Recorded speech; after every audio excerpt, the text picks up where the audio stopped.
नमस्कार, मैं मनु चौधरी और आप देख रहे हैं न्यूज लाइव। अब बिना गारंटी मिल सकेगा लोन। गिग वर्कर्स के लिए सरकार ला रही बड़ी स्कीम। डिलीवरी एप्स पर ऑर्डर पहुंचाने वाले, घरों में काम करने वाले और रोज कमाकर गुजारा करने वाले लाखों गिग वर्कर्स को सरकार बड़ी राहत देने की तैयारी में है।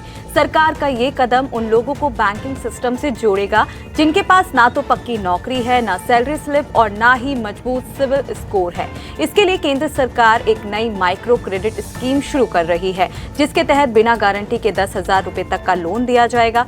मीडिया रिपोर्ट्स के मुताबिक यह योजना अप्रैल से लागू की जा सकती है और इसका खाका केंद्रीय आवासन एवं शहरी कार्य मंत्रालय ने तैयार कर लिया है। केंद्र सरकार की ये नई स्कीम प्रधानमंत्री street vendors Atmanirbhar Nidhi scheme से प्रेरित होगी। इसके तहत पहले चरण में 10,000 रुपए का लोन दिया जाता है और इसका भुगतान समय पर करने के बाद आगे 20,000 और फिर 50,000 रुपए तक का लोन मिल सकता है। ईयू की विदेश नीति प्रमुख का बड़ा ऐलान। भारत और यूरोपीय संघ के बीच होगा रक्षा समझौता। भारत और यूरोपीय संघ अगले सप्ताह एक महत्वपूर्ण सुरक्षा और रक्षा साझेदारी समझौता करने जा रहे हैं। यह समुद्री सुरक्षा, आतंकवाद के विरोध और साइबर डिफेंस जैसे क्षेत्रों में सहयोग का विस्तार करेगा। यूरोपीय संघ की विदेश नीति प्रमुख काजा क्लास ने यूरोपियन संसद में कहा कि यह साझेदारी एक बड़े रणनीतिक एजेंडे का हिस्सा होगी, जिस पर नई दिल्ली में होने वाले ईयू भारत शिखर सम्मेलन में हस्ताक्षर किए जाएंगे। इस सम्मेलन में भारत और यूरोपीय संघ के बीच एक मुक्त व्यापार समझौते के ऐलान की भी उम्मीद है। काजा क्लास ने कहा कि मैं अगले सप्ताह नई दिल्ली में ईयू भारत शिखर सम्मेलन के दौरान इस पर हस्ताक्षर करने का इंतजार कर रही हूं।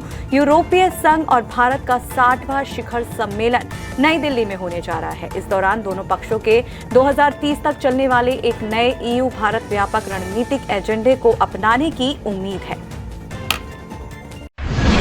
गणतंत्र दिवस परेड में इस बार दिखेगी भारतीय सिनेमा की झांकी।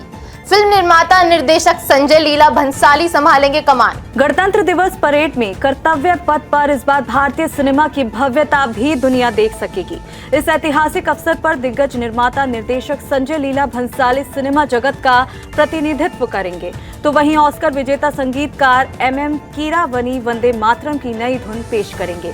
टाइम्स ऑफ इंडिया की रिपोर्ट के अनुसार गणतंत्र दिवस पर एक खास झांकी भारतीय सिनेमा के सफर और विरासत को पेश करेगी। सूचना एवं प्रसारण मंत्रालय के सहयोग से तैयार की गई इस झांकी में भारतीय फिल्मों की कलात्मकता भी नजर आएगी। वहीं यह पहली बार है जब कोई फिल्म डायरेक्टर गणतंत्र दिवस परेड में सीधे तौर पर सिनेमा की विरासत को पेश करने जा रहा है। हालांकि अभी तक इस बारे में संजय लीला भंसाली की प्रतिक्रिया सामने नहीं आई है। देश में लग्जरी घरों की डिमांड में रिकॉर्ड बढ़ोतरी। अब सस्ते नहीं, करोड़ों के फ्लैट खरीद रहे भारतीय। CBRE की रिपोर्ट के अनुसार बीते वर्ष देश के रियल एस्टेट बाजार में बड़ा बदलाव आया है।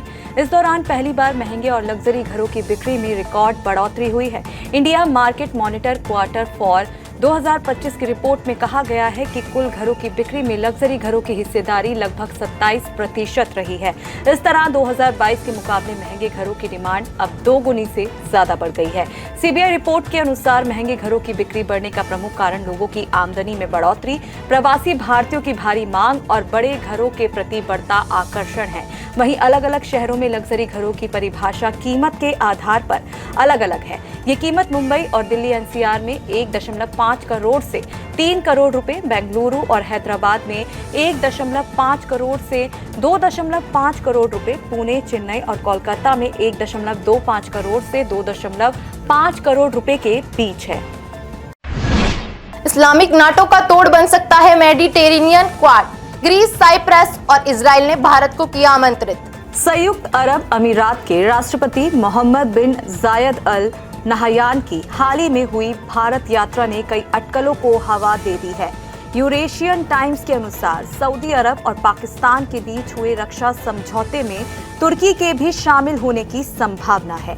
इस तरह पाकिस्तान, तुर्की और सऊदी अरब के साथ मिलकर इस्लामिक नाटो जैसा गुट बनाने की कोशिश कर रहा है, जिससे भारत की चिंता बढ़ गई है। ऐसे में भारत और UAE नए गठबंधन की संभावना तलाश सकते हैं। इस बीच ग्रीस, साइप्रस और इजरायल ने त्रिपक्षीय सैन्य सहयोग योजना पर हस्ताक्षर किए हैं। इस योजना में भारत को इजरायल, ग्रीस और साइप्रस में 3+1 शिखर सम्मेलन और रणनीतिक मंच में शामिल होने के लिए आमंत्रित किया है। इसमें द्विपक्षीय कार्य योजनाएं शामिल हैं जो साझा खतरों और विशेष रूप से तुर्की के खिलाफ एक मजबूत सुरक्षा गठबंधन का संकेत देती हैं। बॉलीवुड में 12 घंटे की शिफ्ट को लेकर विवाद बढ़ा। निर्देशक विवेक अग्निहोत्री ने बताया क्रिएटिविटी का दुश्मन। बॉलीवुड एक्ट्रेस दीपिका पादुकोण के शिफ्ट टाइमिंग्स को लेकर सवाल उठाने के बाद कई फिल्मकार उनके सपोर्ट में आ गए हैं तो कुछ विरोध में भी नजर आ रहे हैं। इस बीच फिल्म निर्माता निर्देशक विवेक रंजन अग्निहोत्री ने कहा कि बॉलीवुड में 12 घंटे या उससे ज्यादा की शिफ्ट एक बड़ी और गंभीर समस्या है। यह काम क्रिएटिव फील्ड होने के बावजूद फैक्ट्री जैसा बन गया है और क्रिएटिविटी को खत्म कर रहा है। विवेक अग्निहोत्री ने कहा कि लंबी शिफ्ट में व्यक्ति शारीरिक और मानसिक रूप से थक जाता है, जबकि पैसा बचाने के लिए कम खर्च में ज्यादा से ज्यादा काम निकालने की कोशिश की जाती है। निर्देशक विवेक अग्निहोत्री ने कहा कि 12 घंटे लगातार क्रिएटिव काम करते रहना असंभव है। विवेक अग्निहोत्री ने यह भी कहा कि फिल्में फैक्ट्री की तरह चल रही हैं, जहां 12 घंटे की शिफ्ट 13 से 14 घंटे तक खिंच जाती है। आज के लिए बस इतना ही। कल फिर मिलेंगे देश दुनिया की नई जानकारियों के साथ। तब तक के लिए देखते रहिए और सब्सक्राइब करिए IIMT मीडिया।